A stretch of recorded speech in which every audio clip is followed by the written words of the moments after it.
Hey guys, welcome back. Now, a common question we often get from our Algae Corner audience is simply this: can't I just put straw in the pond to control algae? So this is a little bit of a tricky one. Yes, if you look on the internet, you'll certainly find some references to barley straw, and it can potentially work in some scenarios, but there's a weird whole host of chemicals that comes out of this stuff when it breaks down, including things like peroxide. Now, let alone many weird types of bacteria that start to grow after you throw this in.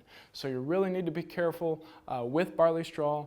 Dissolved oxygen segs can happen after you throw it in, and it likely won't work on most algal species that you're encountering out there.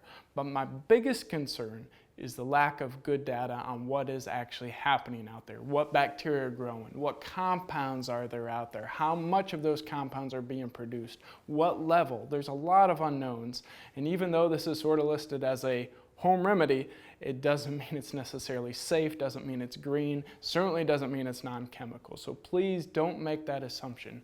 If you see something that's not registered as a pesticide, that means EPA hasn't really reviewed it. They haven't demanded the supporting scientific data to help protect human health and wildlife out there. That gets me quite a bit nervous. I would be cautious of things like that if you don't exactly know what's in it or what it's doing out there. You may not want your kids swimming in there or your pets swimming in there when you throw this in. So for more resources, reach out to our trained technical specialists or visit cpro.com.